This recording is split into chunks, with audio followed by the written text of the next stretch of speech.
Bonjour à tous, bienvenue à nouveau sur le podcast Saturne. Après la critique marxiste du capitalisme dans une perspective écologiste, débute maintenant une nouvelle série de podcasts consacrés à la pensée de Karl Marx et de Friedrich Engels, ainsi qu'à celle des autres penseurs qui s'inscrivent dans leur héritage. Marxisme au pluriel, puisqu'il s'agira de partir de Marx pour ensuite développer les prolongements et les critiques qui sont apparus au fil des décennies et qui déteignent avec une certaine orthodoxie militante. Pour un premier épisode, il fallait évidemment débuter par les fondations philosophiques de la grande maison du marxisme, à savoir le matérialisme dialectique et historique. Un assemblage conceptuel qui peut sembler repoussant au premier abord, mais qui, une fois maîtrisé, ouvre de nouvelles portes à la compréhension du réel. La méthode dialectique et la théorie matérialiste fonctionnent ensemble et donnent une grille de lecture objective de l'histoire. C'est un tout qui permet de penser à l'encontre de l'idéologie dominante. Le matérialisme dialectique nous permet de comprendre le passé, d'interroger le présent, mais il nous donne aussi des pistes pour comprendre le futur. Pour Karl Marx, cette percée à travers le voile de l'histoire s'effectue grâce à la critique, par la philosophie qui ne doit plus être une simple interprétation du monde, mais permettre sa transformation effective par l'étude attentive des contradictions du présent. Alors, Marx, le matérialiste, collectionnait-il les voitures de sport ? C'est ce que nous allons voir.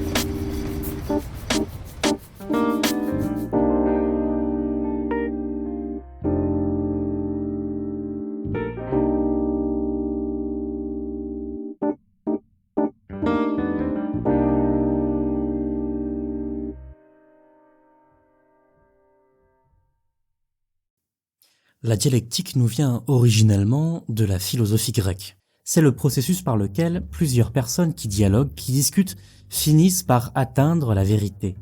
C'est la maïeutique de Socrate, la méthode pour faire accoucher les esprits, pour trouver la vérité non pas en l'imposant de manière péremptoire, mais en posant des questions à son interlocuteur, en le plaçant face à ses contradictions, pour que la vérité sorte d'elle-même. La dialectique, c'est donc la discussion entre deux personnes pour déboucher sur la description conforme du réel. Au XVIIIe et XIXe siècle, le terme de dialectique est réutilisé par l'un des mentors philosophiques de Marx, Hegel. C'est avant tout de ce philosophe allemand que provient la dialectique marxiste. La dialectique de Hegel, c'est considérer que tout ce qui existe passe d'abord par son contraire. Et cela vaut à la fois à l'échelle individuelle, mais aussi à l'échelle des sociétés humaines. C'est ce dialogue qui fait l'histoire. Prenons l'exemple d'une personne qui aurait changé d'études après quelques mois. Si elle l'a fait, c'est parce qu'elle s'est rendue compte en les faisant qu'elle n'était pas faite pour elle. Aujourd'hui, elle étudie autre chose. Il lui a fallu connaître ses études avant de savoir qu'elle n'était pas faite pour elle. L'état existant est passé par son contraire. Si, imaginons, elle a changé d'avis sur la police, car elle pouvait peut-être penser que son rôle était simplement de protéger la population, c'est en voyant les écologistes se faire canarder à Sainte-Soline qu'elle a compris quel était son rôle réel. Une autre vision du monde a éclaté dans le réel en passant par le contraire de l'idée qu'elle se faisait à la base. Nous nous construisons sur la contradiction, en dialoguant avec nous-mêmes. L'évolution des sociétés se passe de la même manière. Sauf qu'ici, c'est l'humanité qui dialogue avec elle-même. Nous avons essayé un régime politique, il n'était pas concluant, alors nous en avons élaboré un autre. Hegel personnifie l'histoire. C'est un personnage qui se servirait en fait des humains pour avancer dans un sens. Ce personnage serait l'incarnation d'une raison universelle qui tendrait à se diffuser. L'histoire s'incarnerait de temps à autre dans de grands personnages, réceptacles de l'esprit de leur temps. C'est par exemple, pour Hegel, Napoléon, qui permet à l'esprit du temps des Lumières, à l'esprit révolutionnaire, pourrait-il dire, de se diffuser en Europe et de faire avancer l'humanité vers plus de raison et donc plus de liberté. Je dis bien avancer puisque pour Hegel, il y a un sens à l'histoire. La trajectoire est ascendante mais n'est pas linéaire. En cours de route, la courbe historique chute parfois soudainement. L'humanité perd sa raison, une expérience négative permettant une nouvelle progression, peut-être définitive cette fois-ci. Un pas en arrière, deux pas en avant. Puisque tout ce qui existe passe par son contraire, l'histoire passe par des étapes indispensables pour que l'humanité avance. Plus elle le fait, plus nous sommes éclairés. L'histoire a une finalité, la société parfaite, et progresse jusqu'à elle, inexorablement. C'est le côté mystique de l'histoire personnifiée et possédant une volonté propre qui va faire l'objet de la critique de Marx. Dans la postface à la 2e édition du livre 1 du Capital, il écrit « Hegel défigure la dialectique par le mysticisme. Ce n'en est pas moins lui qui a le premier exposé le mouvement d'ensemble.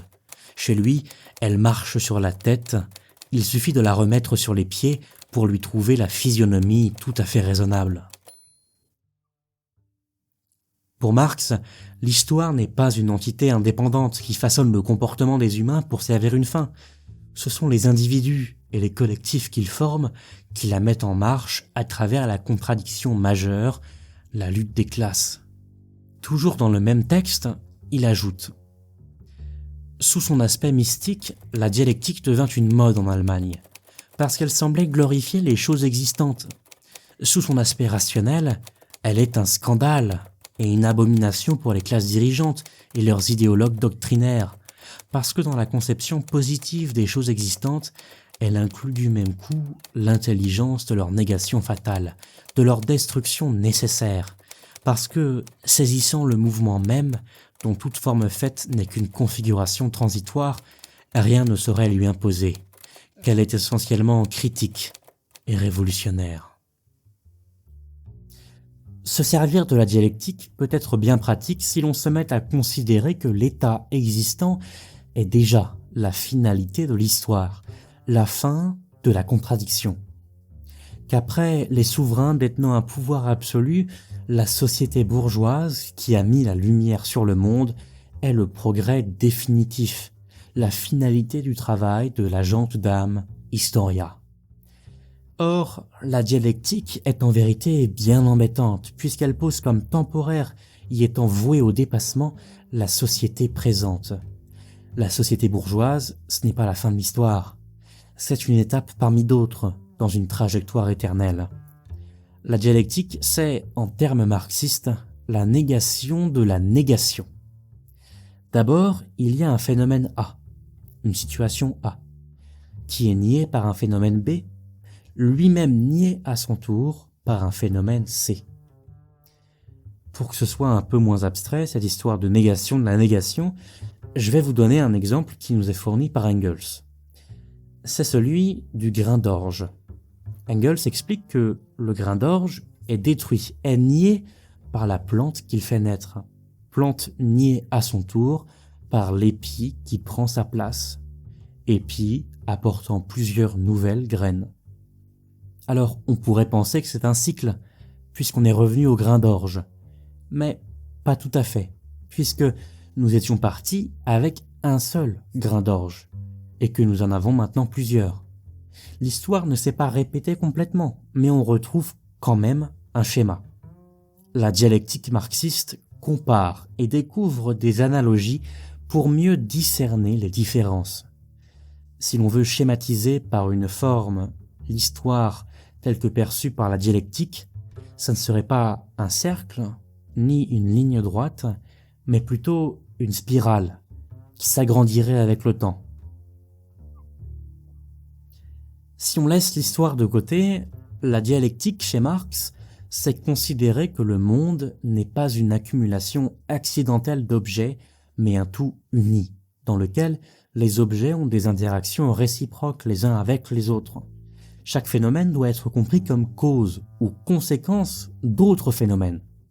Un phénomène pris de manière isolée ne fait aucun sens. C'est dans sa mise en relation avec d'autres qu'il devient compréhensible. Marx s'inscrit ici dans l'héritage de Spinoza et de son déterminisme, qui suppose que, dans un monde physique, tout est soumis à la loi de la causalité. Ce qui diffère du point de vue métaphysique, pour lequel le monde est éternel, immuable et en stagnation. La dialectique, elle, porte le postulat que le monde est en constant mouvement et évolution. Donc, premièrement, pour la dialectique, les phénomènes du monde sont liés les uns aux autres par des relations de cause et d'effet. Deuxièmement, ces phénomènes sont en constant mouvement et se transforment, apparaissent et disparaissent. Les choses n'ont pas toujours été les mêmes et ne le seront pas toujours. Ce qui est central, c'est le devenir. Troisièmement, la dialectique marxiste considère le processus de développement comme une accumulation de changements quantitatifs aboutissant à un changement qualitatif soudain. Alors, si on reprend le grain d'orge, plus il y a de grains d'orge, plus il y a de plantes, plus il y a d'épis. La quantité fait à des moments charnières basculer le caractère qualitatif de ce que nous avons sous les yeux. Bon, un épi, c'est un épi. Mais si vous avez 2 épis, vous avez un groupe d'épis. Et avec 1000 épis, vous avez un champ. Donc on est passé d'un changement quantitatif à un changement qualitatif. Le développement historique, c'est le passage d'états qualitatifs anciens à des états qualitatifs nouveaux.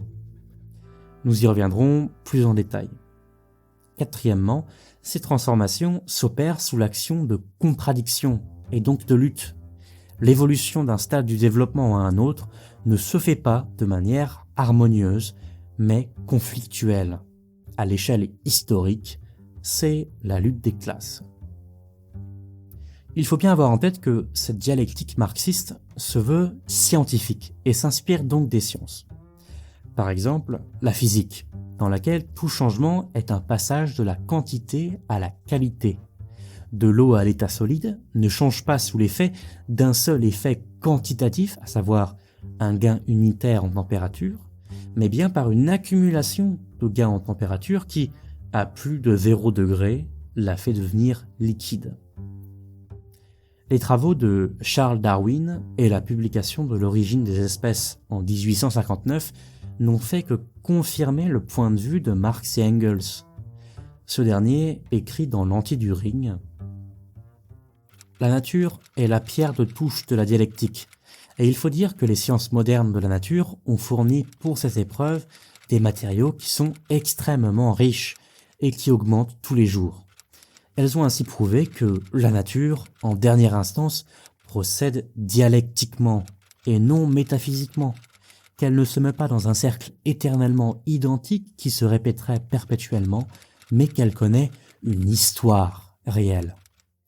À ce propos, il convient de nommer avant tout Darwin, qui a infligé un rude coup à la conception métaphysique de la nature, en démontrant que le monde organique tout entier tel qu'il existe aujourd'hui, les plantes, les animaux et par conséquent l'homme aussi, est le produit d'un processus de développement qui dure depuis des millions d'années. Ce qui fait la particularité de l'espèce humaine parmi les autres vivants, c'est justement sa capacité dialectique à se nourrir du développement des générations passées. Dans le développement de l'humanité, chaque génération ne part pas de zéro. Elle perpétue l'espèce sur les bases héritées de ses ancêtres. On sait, grâce à Darwin, que les espèces ont une histoire. Mais une espèce non humaine, prise individuellement, n'a pas d'histoire. La méthode de chasse des loups n'a pas évolué, ou presque pas, depuis des milliers d'années, alors que les humains ont fait évoluer leur armement de chasse, sont passés à l'élevage, et sont arrivés aujourd'hui à l'élevage intensif. C'est ce que l'anthropologue américain Michael Tomasello appelle l'évolution culturelle cumulative. Les humains ne font pas que se transmettre de la culture, de la technologie, de génération en génération. Ils la font évoluer. Tomasello décrit des effets de cliquet qui permettent de conserver les outils matériels et intellectuels acquis historiquement, jusqu'à leur remplacement par de nouveaux outils. C'est pour ça qu'on ne peut pas considérer le monde social humain comme la simple interaction de différentes biologies individuelles cohabitant les unes avec les autres à l'instant T. Le monde présent est aussi construit par le passé. Cela vaut donc pour la technologie, mais aussi pour les élaborations philosophiques. Pour Marx, les pensées du présent que nous prenons comme nouvelles ne sont en réalité que l'achèvement, aujourd'hui, de pensées héritées du passé. Par l'exposition du corps à une matérialité différente, les esprits du présent achèvent les développements des philosophes du passé et font parfois basculer l'histoire. Que serait Marx sans Hegel, sans Spinoza peut-être, sans Adam Smith, sans Feuerbach? C'est crucial encore une fois pour comprendre la perspective du matérialisme dialectique sur l'histoire. Celle-ci n'est pas à comprendre spatialement comme si elle était composée de blocs événementiels séparés. L'histoire, c'est une durée, du temps qui s'écoule. Les changements qualitatifs provenant d'accumulations quantitatives sont à la fois une rupture, mais en même temps une continuité avec le passé, une suite logique de phénomènes causaux. L'histoire, c'est le devenir permanent. Partir de la nature, c'est-à-dire du monde organique, du monde extérieur sensible, pour en tirer des conclusions sur les évolutions des sociétés humaines qui font partie intégrante de la nature, c'est une démarche avant tout matérialiste. Matérialiste non pas au sens commun, à savoir cet appétit pour la possession d'objets. Marx ne collectionnait pas les voitures de sport, mais au sens philosophique. C'est considérer que la matière existe pour elle-même, qu'elle façonne les esprits qui ne font que l'interpréter. Le matérialisme s'oppose à l'idéalisme, lui aussi non pas dans son sens commun, le fait que quelqu'un soit utopiste, mais dans son sens philosophique, à savoir considérer que les idées apparaissent d'elles-mêmes et construisent le monde. Pour un matérialiste, c'est la matière qui façonne les idées. Pour un idéaliste, ce sont les idées qui façonnent la matière. L'idéaliste considère que la seule chose qui existe est notre conscience, et donc que le monde matériel n'existe que dans notre conscience. Le matérialiste part du principe que le monde organique existe indépendamment de la conscience. La matière est une donnée première car elle est la source des sensations, des représentations de la conscience. La conscience est une donnée seconde, elle n'est que le reflet de la matière, le reflet de l'être. L'esprit humain est sculpté par la matière, comme le roc est sculpté par le vent et l'eau. La conscience est indissociable de la matière puisqu'elle dépend d'un cerveau, organe matériel. Pour l'évêque Berkeley, ardent défenseur de l'idéalisme, les choses n'existent que dans notre esprit, puisqu'elles peuvent être perçues de manière différente au même instant. Il écrit : « N'est-ce pas une absurdité de croire qu'une même chose, au même moment, puisse être différente, par exemple chaude et froide, au même instant ? Imaginez donc que l'une de vos mains soit chaude, l'autre froide, au même instant, et que tous deux soient plongés dans un vase plein d'eau à une température intermédiaire. L'eau ne paraîtra-t-elle pas chaude à une main et froide à l'autre ? En un mot, si les mêmes choses peuvent être au même instant rouges, lourdes, chaudes, et pour les autres exactement le contraire, c'est que nous sommes victimes d'illusions, et que les choses n'existent que dans notre esprit. Cet argument est un sophisme. Berkeley tire ici de ses remarques des conséquences qu'elles ne comportent pas. Ce n'est pas parce que nos sens déforment parfois la réalité matérielle que la réalité matérielle n'existe pas. Ce n'est pas parce que le soleil apparaît à nos sens comme un disque alors que c'est un astre ovale qu'il n'existe pas. Ce que je dis là, Ça apparaît aujourd'hui comme une évidence. Mais ça n'a pas toujours été le cas. Et c'est pour cette raison que l'idéalisme est avant tout un mode de pensée pré-scientifique. On sait aujourd'hui que la Terre a existé bien avant l'homme, et même bien avant toute forme de conscience capable de la conceptualiser. La conscience a émergé avec l'apparition de la vie et l'évolution des espèces. C'est donc bien la matière qui est à la base de l'esprit, et non pas l'inverse. Le monde matériel a sa propre histoire, dont la pensée n'est qu'une floraison tardive, dirait Engels. Les idéalistes pourraient alors répliquer que cette terre, alors inhabitée, était issue du seul être pensant alors, Dieu. Ce qui par ailleurs donnerait l'étonnante capacité à un être en dehors du temps et de l'espace de pouvoir faire débuter quelque chose. Comment peut-il faire commencer quelque chose s'il est en dehors du temps ? On arrive dans des débats assez infertiles sur la religion, mais vous voyez quand même qu'un idéaliste aujourd'hui ne pourrait défendre sa position qu'à travers l'existence de Dieu. L'idéalisme et le matérialisme, c'est un conflit entre Dieu et science. C'est pour ça que plus grand monde ne se revendique de l'idéalisme aujourd'hui. Ce qui ne veut pas dire qu'il n'existe plus de pensées idéalistes, bien au contraire. Sur cette question du mérite, la façon dont finalement la critique du mérite débouche sur un affaiblissement de la capacité des classes populaires à accéder aux plus hautes carrières. Est-ce que vous ne pensez pas qu'il y a un gros problème dans votre position ? Vous venez de faire une intervention idéaliste, au sens philosophique du terme. Pas au sens où vous seriez un doux rêveur. Parce que par rapport à l'école, vous pensez que ce sont les discours qui ont affecté l'état matériel objectif de l'école. Vous pensez donc que des idées façonnent la matière. C'est l'idéalisme. Il y a donc eu des discours, selon vous, anti-mérite, Bourdieu, plein d'autres, qui ont gangréné l'école de l'intérieur, l'ont saboté de l'intérieur, des discours qui ont sapé cet édifice matériel qui s'appelle l'école, c'est une institution, voilà, c'est un fait matériel, l'école.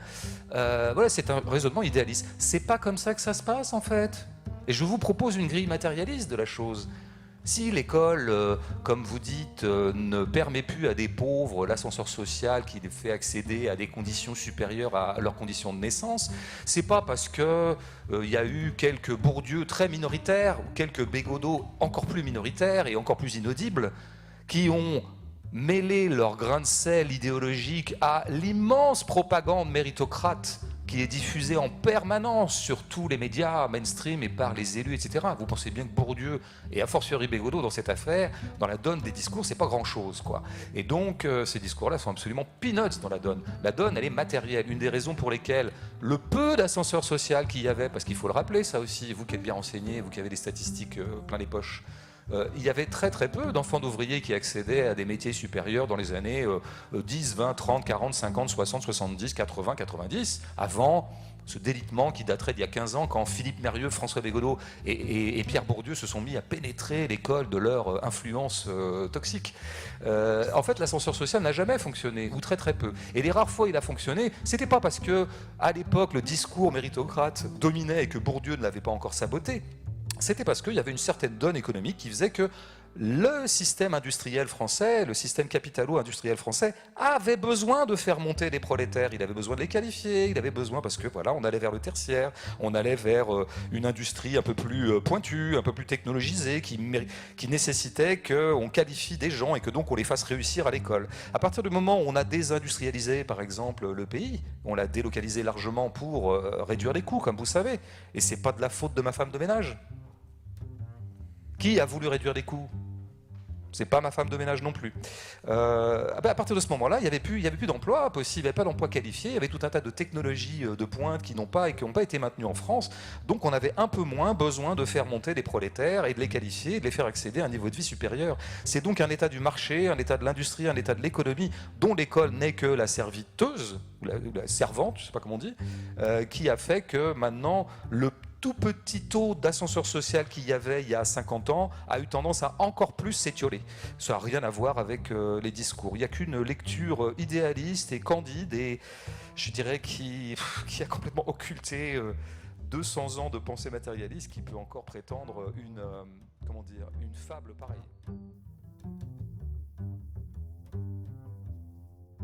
Enfin, le matérialisme marxiste est un monisme. À l'inverse du dualiste qui affirme la séparation entre le corps et l'esprit, pour le moniste, le corps et la conscience sont indissociables. La conscience n'existant que grâce à la matière, grâce au cerveau. C'est d'ailleurs un état de fait aujourd'hui puisque les progrès des sciences ont démontré l'influence réciproque que pouvait avoir l'esprit sur le corps et inversement. Lorsque l'on souffre d'eczéma à cause du stress provoqué par une situation par exemple, et à l'inverse, une blessure grave qui nous affaiblirait sur le moment ne nous permettrait pas de développer des pensées complexes, car nous n'aurions plus l'énergie pour le faire. Encore une fois, le matérialisme est indissociable des sciences. Il se fonde sur les sciences. C'est d'ailleurs intéressant de voir qu'à travers l'histoire, c'est souvent dans les périodes d'essor scientifique que la pensée matérialiste se développe. Le matérialisme, c'est la rupture entre Marx et Hegel, avec son concept de raison universelle incarné par une histoire personnifiée. Hegel n'explique pas ce qui met réellement en mouvement les humains. Son mysticisme est une manière de répondre à la question qui se pose à tous les idéalistes: comment naissent les idées? Pour Marx, la réponse est simple. Ce n'est pas la conscience des hommes qui détermine leur être, c'est inversement leur être social qui détermine leur conscience. Ce n'est pas la conscience qui détermine la vie, mais la vie qui détermine la conscience. Si par exemple, chez les hommes, le rapport à la virilité n'est pas le même suivant la classe, c'est parce que la virilité n'a pas la même importance selon le milieu dans lequel on évolue. Des études sociologiques ont par exemple démontré que le rapport à la consommation de viande, lié à la virilité, était bien souvent un élément essentiel pour les hommes des classes populaires, l'homme viril étant le seul statut valorisé auquel il pouvait tenter d'appartenir. Ce sont donc bien les conditions matérielles d'existence qui ont façonné l'être social. Ce sont nos conditions matérielles d'existence qui font émerger en nous des idées et des comportements plutôt que d'autres. Ce sont des sensations du corps qui font éclore des idées. La substance pensante n'existe pas sans le corps. L'idéalisme et le matérialisme se différencient par leur conception de l'antériorité de la nature ou de la conscience l'une par rapport à l'autre. L'idéaliste pense la conscience comme première, le matérialiste comme seconde. Engels écrit « Le monde matériel, perceptible par les sens, auquel nous appartenons nous-mêmes, est la seule réalité.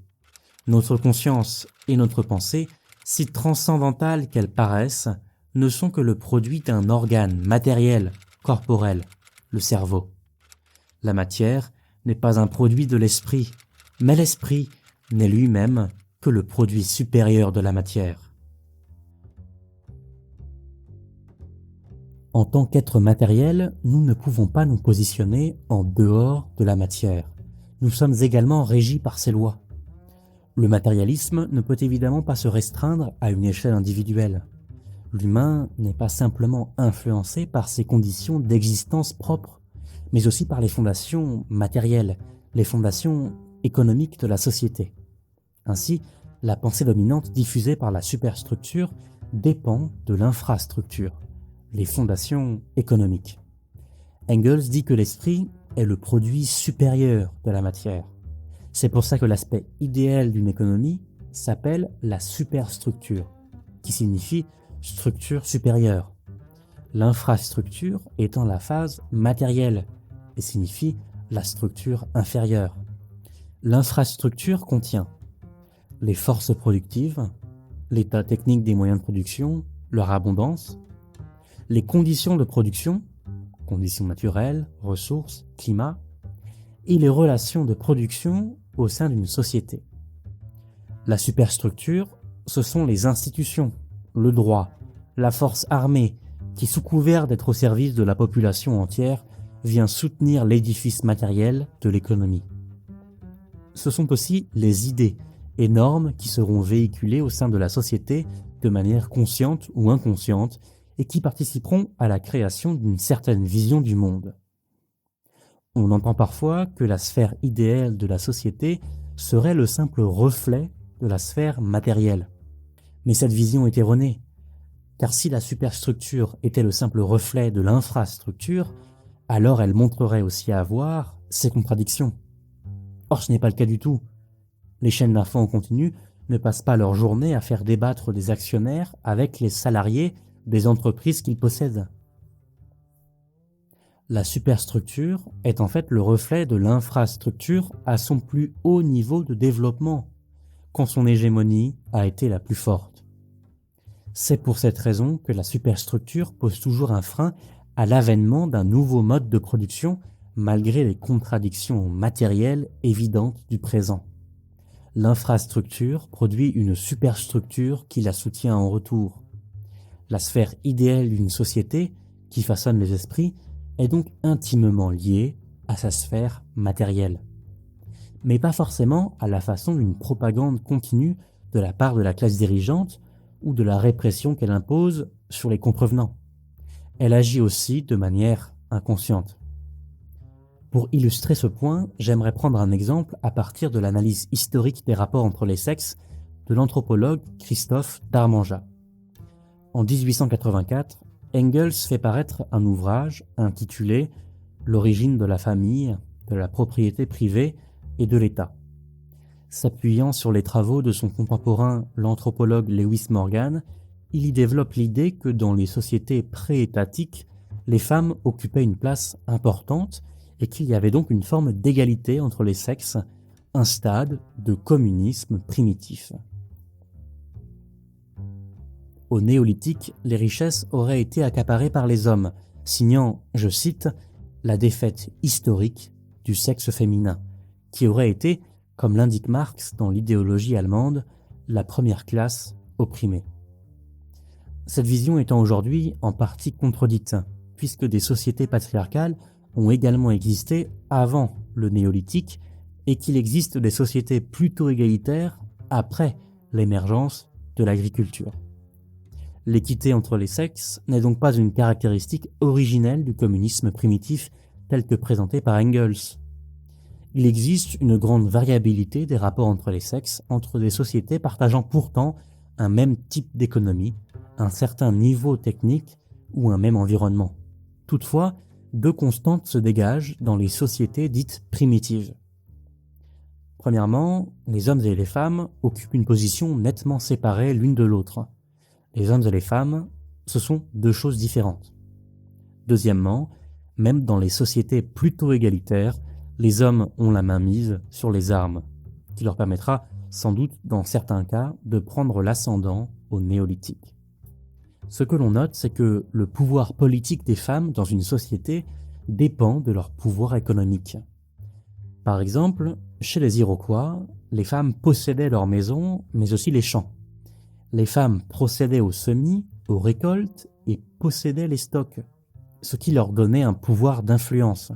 Par exemple, lorsque les hommes souhaitaient partir en guerre, elles pouvaient s'opposer à l'envoi des provisions, ce qui rendait l'opération difficile. Elles avaient des droits politiques. Elles n'étaient pas éligibles aux conseils les plus élevés de la tribu, mais constituaient leur propre conseil et pouvaient s'opposer à la nomination de tel ou tel chef masculin. L'hypothèse de Darmanjat est que c'est la division sexuelle du travail qui construit les relations entre les hommes et les femmes. Dans une société où les travaux des hommes et des femmes sont distincts, une pensée consistante et répandue de l'égalité entre les sexes telle que nous la conceptualisons aujourd'hui est impossible, puisque les rapports économiques fondamentaux nient le caractère commun du travail des hommes et des femmes. Comme le dit Engels, en divisant le travail, on divise aussi l'homme, disons l'humain. Les hommes et les femmes peuvent avoir un statut équitable l'un par rapport à l'autre, mais sont séparés nettement dans leur champ d'action. Les revendications sur la fin de la division sexuelle du travail sont particulièrement contemporaines. Cette idée ne pouvait germer que dans une société qui avait d'ores et déjà établi une certaine égalité entre les sexes. la société marchande a posé les produits des travaux, la marchandise, de chaque individu, qu'il soit homme ou femme, comme comparables aux moyens d'un étalon unique, l'argent, et donc étaient de même nature, et par conséquent, ceux qui les accomplissaient l'étaient aussi. Il n'existe plus de travaux masculins ou féminins, mais du travail humain. C'est la société marchande qui a fait émerger la revendication de l'égalité des sexes.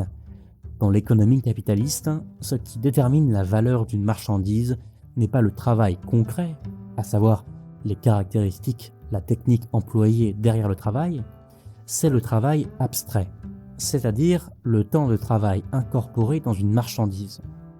La distinction entre les sexes n'a donc plus lieu d'être.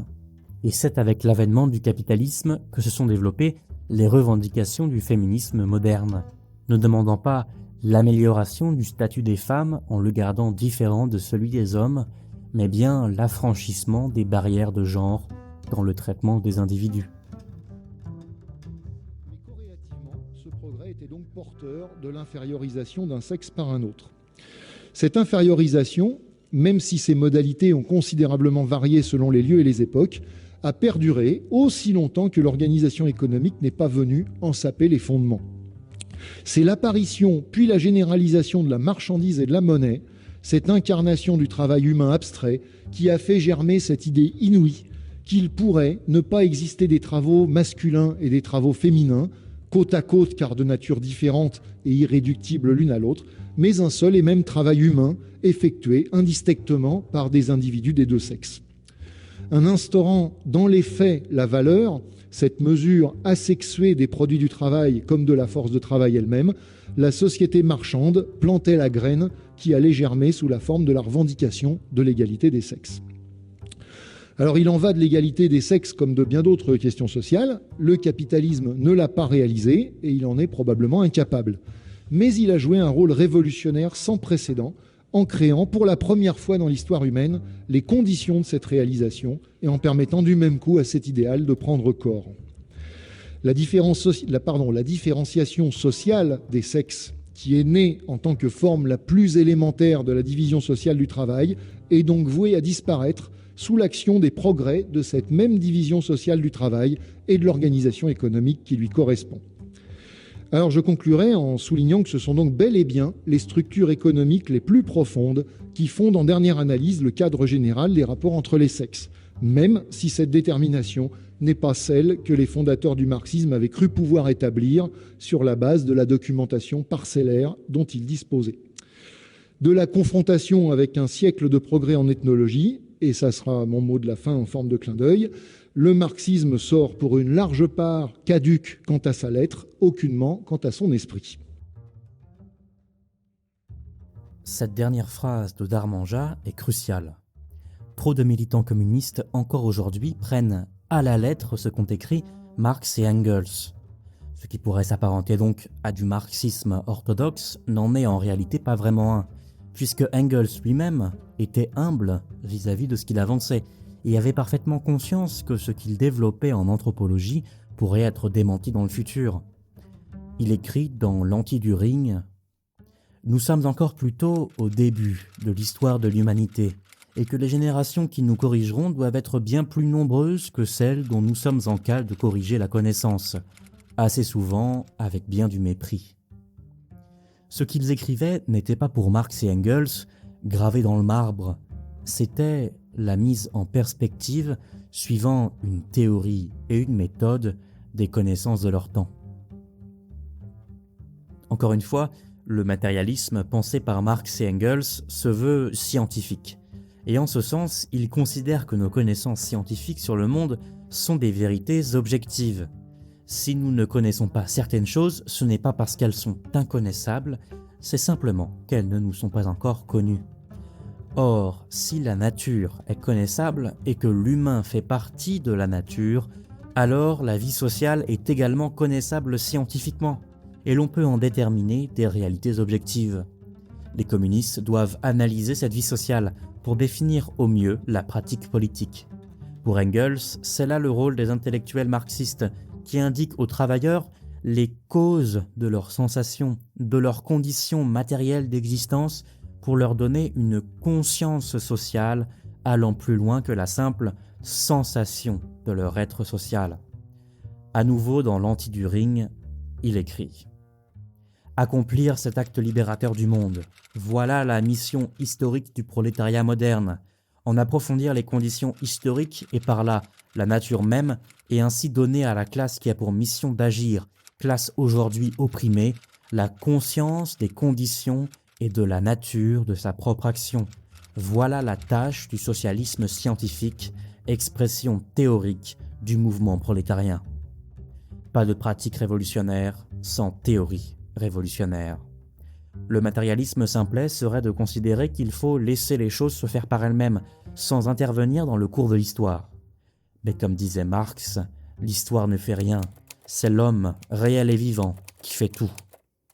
Et poursuivant, les hommes font leur propre histoire, mais ils ne la font pas arbitrairement dans les conditions choisies par eux, mais dans des conditions directement données et héritées du passé. Marx se place ainsi entre une conception individualiste qui verrait seulement l'action humaine à travers des actions individuelles et une perspective structuraliste qui ne laisserait aucune place à l'action humaine. Pour Marx, ce sont des groupes d'individus, des sujets collectifs qui mettent l'histoire en marche. Les communistes doivent savoir se saisir des opportunités historiques qui se présentent à eux pour mener le mouvement réel du communisme de manière déterminante. Dans une perspective dialectique et matérialiste, l'histoire n'est donc pas un cycle qui se répéterait sans cesse, c'est une spirale qui se déploie éternellement. Ça, c'est la dialectique. Le matérialisme, quant à lui, définit le facteur majeur qui met en mouvement l'histoire. La lutte des classes, la matérialité la plus prégnante dans la vie des individus, qui fait émerger des sujets collectifs aux intérêts divergents. La première force de détermination, ce sont donc les rapports de production. Le professeur de philosophie et résistant communiste Georges Politzer résume les choses ainsi. L'histoire est l'œuvre des hommes.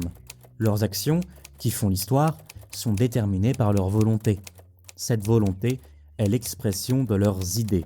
Ces idées sont le reflet des conditions sociales dans lesquelles ils vivent. Ce sont ces conditions sociales qui déterminent les classes et leurs luttes. Les classes sont elles-mêmes déterminées par les conditions économiques. Voilà pourquoi la science historique, si elle se veut pertinente, ne peut pas se contenter d'expliquer l'histoire par de grands personnages ou de grandes batailles, mais sur les relations de production les plus fondamentales qui régissent les sociétés. Elle se détache ainsi nettement d'une histoire idéaliste et dédialectisée, portée en particulier par la droite. La clé de compréhension du monde se trouve dans l'évolution de l'état de la lutte des classes, pas dans les intrigues de la cour. Mais pour résumer, on a actuellement l'hégémonie dans l'espace public, parce que tous ces gens écrivent des livres qui se vendent à des millions d'exemplaires pour certains, squattent les chaînes et même les chaînes publiques, ce qui est extrêmement grave. Et on a donc cette hégémonie de ces mises en récit de l'histoire de France, dont les traits principaux sont donc la nostalgie monarchique, la nostalgie aristocratique, ça c'est plutôt pour la branche Philippe de Villiers, Laurent Deutsch et Stéphane Bern, et la nostalgie coloniale, ça c'est pour la branche Sarkozy, Zemmour. Une mise en récit de l'histoire, par ailleurs, qui repose sur des grands hommes, surtout, qui évacuent complètement les peuples comme acteurs de l'histoire, qui ne présentent les révoltes et les révolutions que comme des foules qui grognent de façon presque animale, qui évacuent les femmes aussi. Alors chez Bern, elles sont réduites à des figures joliment décoratives ou des figures convenues de maîtresses intrigantes. François Ier était résolument un homme à femme. Il était très séducteur, il aimait absolument s'entourer de femmes. D'ailleurs, il disait « une cour sans dames, c'est un jardin sans fleurs ». Mais il se méfiait de l'emprise qu'elle pouvait avoir sur lui et sur son esprit. Alors il rajoutait une phrase qui est restée célèbre dans l'histoire « Souvent femme varie, bien folle et qui s'y fie ». elles sont, là c'est plus net chez Zemmour, rendues responsables de la chute des régimes, des civilisations. Là, ça, on le retrouve tout le temps dans les travaux de Zemmour. C'est des récits aussi qui évacuent complètement toute évolution dans le temps. On a l'impression que la France du XIIIe, la France du XVIIIe, c'est la même chose. Voire même la France des Gaulois, c'est pratiquement la même chose. Si vous écoutez du Zemmour, depuis la nuit des temps, où c'est toujours comme ça, c'est un mantra. Et on a ça aussi dans Le Puy du Fou, pareil. Mathilde Larère, historienne. Les systèmes de production ne sont pas des blocs monolithiques. Ils connaissent des transformations en leur sein. Ce sont les changements quantitatifs que j'évoquais au début.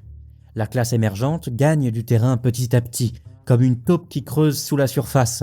La bourgeoisie est en partie née de l'affranchissement de certains serfs à partir du XIIe siècle, qui ont créé ce qu'on appelle des villes franches, détachées de l'assujettissement des seigneurs et favorisant le développement du système bancaire et du commerce.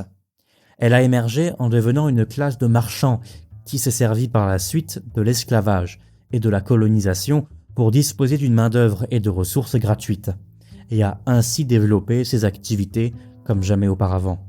Elle a été aidée par l'absolutisme royal qui lui réservait des monopoles, par la mise en place de politiques économiques de libéralisation des échanges, par l'achat de terres et leur encloisonnement, par l'invention de la machine à vapeur.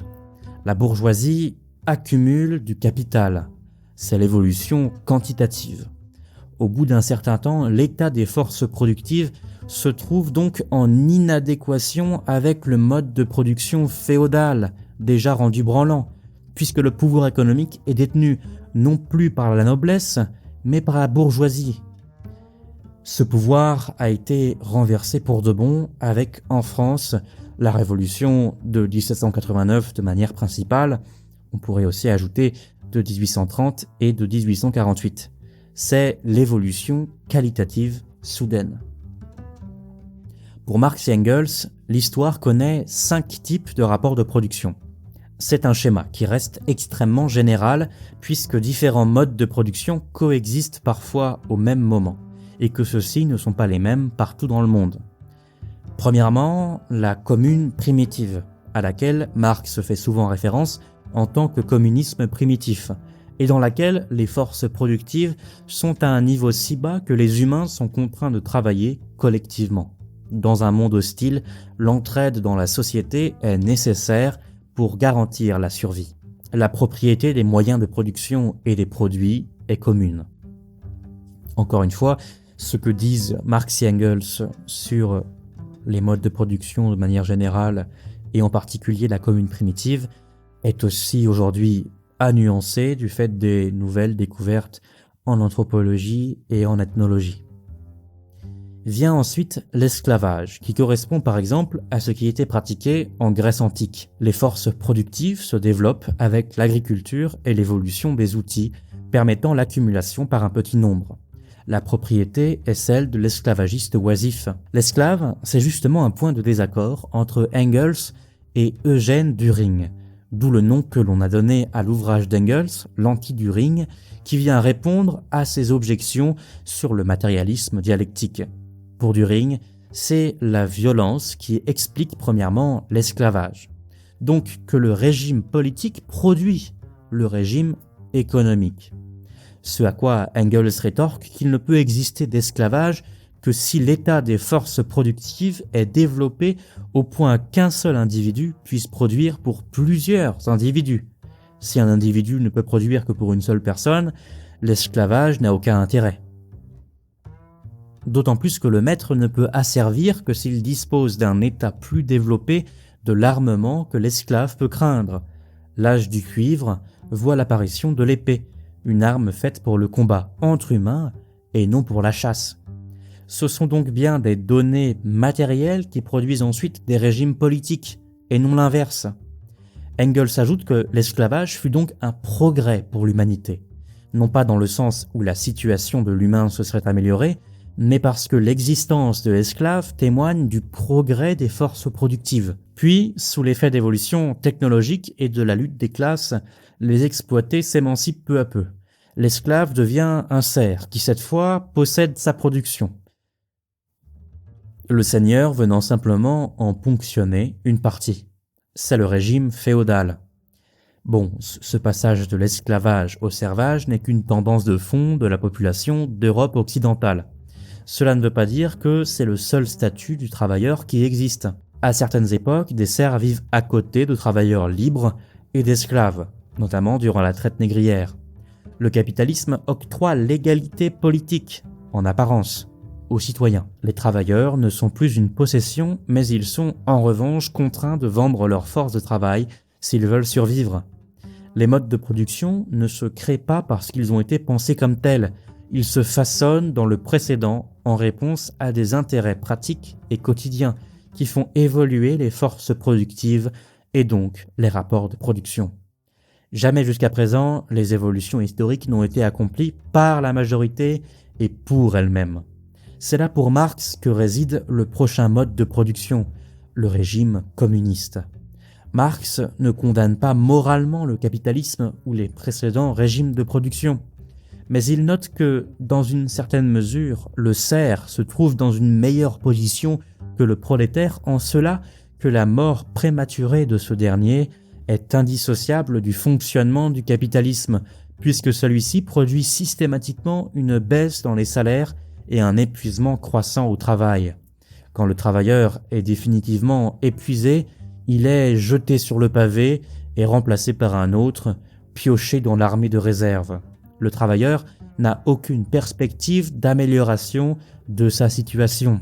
En détruisant en plus le moyen de vivre de l'humain, la nature, le capitalisme rend donc intenable sa domination.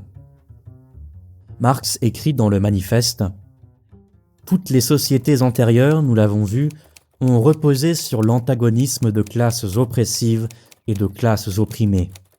Mais pour opprimer une classe, il faut pouvoir lui garantir des conditions d'existence qui lui permettent au moins de vivre dans la servitude.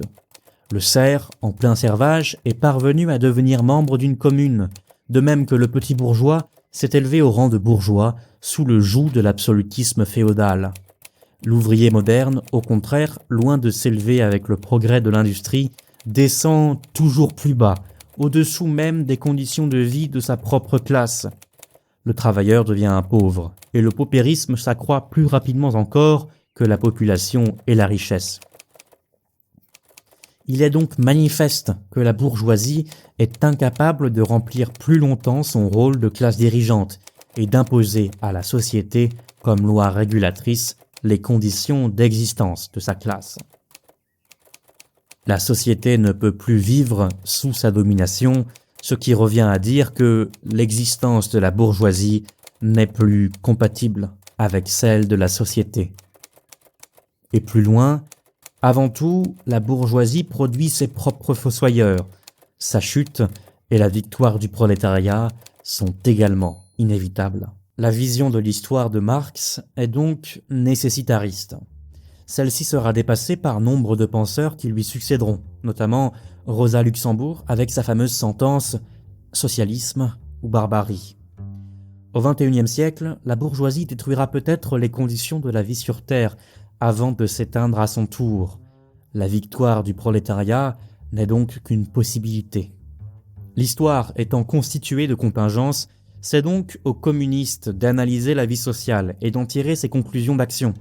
Par exemple, si Lénine s'est concentré sur la classe ouvrière naissante en Russie plutôt que sur la large paysannerie, c'est parce que, suivant l'analyse de Marx, il considérait que les paysans se trouvaient dans l'incapacité de se penser comme classe pour soi et ne pouvaient être par leur situation une classe révolutionnaire. Par l'analyse de l'évolution de la vie sociale dans les pays ayant déjà vécu leur transition capitaliste, les communistes observent que la classe paysanne disparaît au profit de la classe prolétarienne. Le mouvement révolutionnaire ne peut donc pas se fonder sur l'action d'une classe en déclin, mais bien sur celle d'une classe émergente, une classe en capacité de penser ses propres intérêts en tant que classe et d'enclencher le mouvement révolutionnaire. Contre une vision étapiste de l'histoire, Trotsky, avec son concept de révolution permanente, indique que le capitalisme s'étalant sur la planète entière, il entre en contact avec des modes de production moins avancés que lui, auxquels il se juxtapose. Les pays au mode de production en retard sont quand même intégrés au circuit capitaliste mondial. Dans ces pays, il n'y a donc pas à attendre l'émergence d'un capitalisme qui est déjà présent, même si celui-ci est plutôt d'allégeance étrangère. Il n'y a pas à attendre le développement d'une bourgeoisie nationale encore trop faible. Il n'y a pas de cloisonnement entre le processus de révolution bourgeoise puis celui de révolution socialiste. La révolution n'est pas une série d'étapes distinctes, révolution bourgeoise, consolidation de son hégémonie pendant un temps long, puis révolution socialiste, mais un processus ininterrompu. La révolution est permanente. Il n'y a donc pas de période temporelle complètement fermée les unes aux autres, mais un continuum. Et de la même manière, certaines traces des modes de production précédents restent bien souvent visibles dans la société présente, par exemple au Royaume-Uni, avec la monarchie et la Chambre des Lords. Les différents régimes de production s'étant succédés à travers l'histoire ne sont pas le résultat d'un plan détaillé, écrit à l'avance par les futurs dominants. Ils se créent tout seuls, en quelque sorte. Non pas par l'effet du Saint-Esprit historique, mais par l'interaction entre différents flux économiques et technologiques et les réponses que leur apportent les humains. Leur interaction conduit à de nouvelles pratiques qui sont étendues par intérêt de ceux qui les produisent et qu'ils justifient ensuite de manière variée. Le régime féodal était justifié par Dieu. Le régime bourgeois est justifié par un appel à la nature. Les premiers économistes libéraux présentant par exemple le fonctionnement de l'économie capitaliste comme le fonctionnement essentiel de toute société humaine. Adam Smith et Ricardo justifie l'économie capitaliste en retournant aux prétendues origines de l'humanité avec la fable du chasseur primitif, solitaire et isolé, en lutte contre d'autres humains souhaitant eux aussi s'accaparer les rares ressources. Vous aurez quand même remarqué qu'entre le mondialisme et le capitalisme, il y a quand même une grande différence de nature entre les deux termes, je dirais. Le mondialisme, pour M, c'est un ensemble d'idées, un ensemble de théories, lesquelles seraient ensuite, dans un après-coup, appliquées par des mondialistes qui ont, alors là, il y a l'accent un peu complotiste parfois de M, mais pourquoi pas, à savoir qu'il y aurait un grand projet qui serait le Great Reset, comme on disait, pas encore au moment où on discutait avec M il y a 2 ans. Mais il y aurait une espèce de projet mondialiste qui serait donc sorti du cerveau de... Donc le mondialisme, c'est une conception du monde, c'est une idée. Voilà. Et je dis bien que M est très porté sur les idées. Alors le capitalisme, c'est pas ça du tout.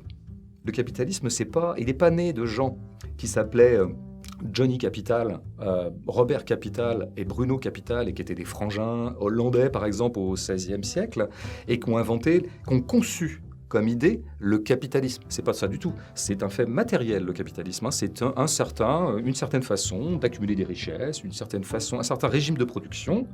Donc c'est pas du tout la même chose. C'est bien que c'est pas le même plan. Donc je dirais que quand même, si vous voulez, totem pour totem, le mien a au moins le mérite de désigner une réalité matérielle qui a peut-être après produit une idéologie en deuxième temps, mais d'abord une réalité matérielle, alors que la réalité dont parle M, puisque je parle du mondialisme, ce serait une réalité idéale. Donc vous voyez, c'est déjà pas pareil. Mais si ce sont donc les idées qui viennent justifier les pratiques et l'état du monde, et non les idées qui produisent ces pratiques et cet état du monde, comment expliquer que nous, communistes, puissions penser à mettre en place un régime de production différent? N'est-ce pas une illusion? En réalité, Marx considère justement que le communisme ne peut pas être complètement pensé a priori. Dass wir nicht dogmatisch die Welt antizipieren. Nous ne pouvons pas dogmatiquement anticiper le monde. Comme l'écrit Henri Lefebvre dans le Que sais-je consacré au marxisme, Marx n'a jamais dit que le communisme soit un paradis terrestre. Il s'est défendu de toute anticipation. Le communisme comportera un genre ou un style de vie dont nous n'avons encore aucune idée. En revanche, la découverte de ce nouveau monde peut se faire pas à pas, à travers la critique, qui vient remettre en question les fondations du monde actuel et désigne donc la voie à suivre pour surmonter les contradictions du présent. Le matérialisme marxiste tente de déduire le futur de l'existant. La contradiction principale qu'il perçoit dans le monde actuel, c'est qu'une masse de travailleurs se coordonnent dans un même espace, savent comment faire tourner leurs machines sans besoin de quiconque, et pourtant ne possèdent pas en commun leurs moyens de production, et pourtant ne sont pas collectivement maîtres de leur travail. La bourgeoisie, classe parasite, tente de s'affirmer face au prolétariat, le producteur de la richesse. Si le prolétariat nie la bourgeoisie et s'empare alors collectivement des moyens de sa subsistance, le monde d'après ne peut s'appeler que communisme, c'est-à-dire l'action de mettre en commun. Nous pouvons tenter de déterminer les contours du monde futur, mais certainement pas prévoir un plan détaillé à appliquer. Marx ne l'a d'ailleurs jamais fait. Ses écrits parlent beaucoup plus du capitalisme que du communisme.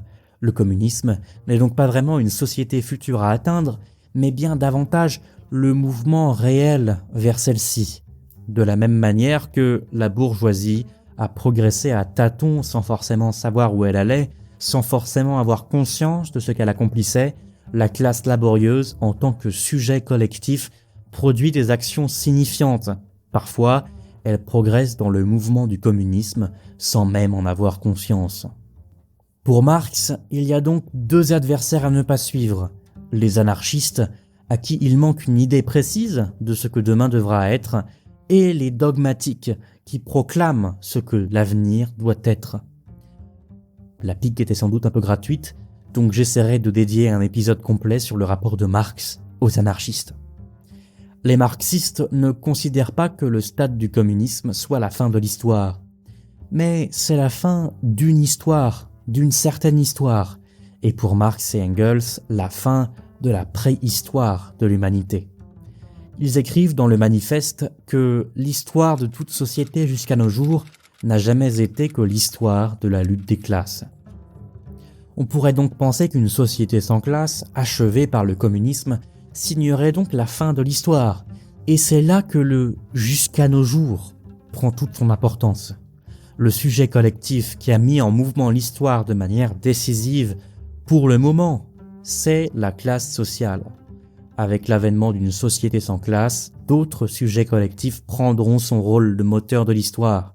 Elle changera alors de paradigme, et d'autres structures de domination finiront par tomber. Car c'est bien cela le mouvement réel du communisme, l'émancipation de l'individu de toutes les structures qui le restreignent et le contiennent. Depuis des décennies, certains à gauche par exemple dans la mouvance postmoderne décrivent le marxisme comme un objet fatigué et qu'il faudrait désormais passer à autre chose. Mais ce serait oublier que le marxisme, par la dialectique et le matérialisme, a adopté les fondements des sciences et que lui aussi intègre continuellement à l'acquis des acquisitions nouvelles, comme les sciences évoluent au fil des découvertes. Le marxisme n'est pas un dogme, c'est une méthode et une théorie pour comprendre le réel. En accord avec lui-même, il ne se considère donc pas comme immuable et immobile. Pour conclure, je citerai une dernière fois Henri Lefebvre. Le projet de dépasser le marxisme n'a peut-être pas beaucoup de sens, ni beaucoup d'avenir, parce que le marxisme est la conception du monde qui se dépasse elle-même. Qui se dépasse elle-même dans le sens où elle s'enrichit avec le temps et n'a jamais cessé de le faire. À nous, désormais, de poursuivre le chemin. Merci pour votre écoute.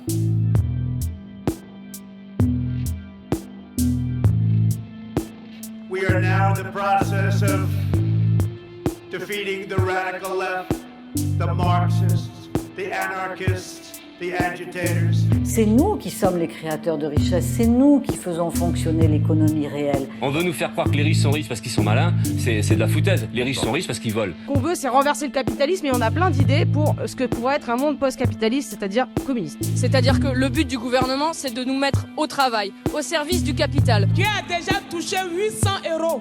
Qui a déjà touché 900 €? 1000 €? Personne. Sa réforme, il va la manger, je vous le dis. Et le dépôt, on va le reprendre. Ah, on peut lâcher des bestiaux, des sangliers. Voilà. Vous parliez du Conseil de la Résistance, mais le but du jeu à l'heure actuelle, c'est de détruire ce Conseil de la Résistance. Mineurs, les gars, pour les mineurs, C'est le meilleur. Équipe, les premiers, les Marocains descendront au fond. Abattez la citadelle. Je refuse d'être marginalisé dans du bénévolat. J'en ai rien à foutre.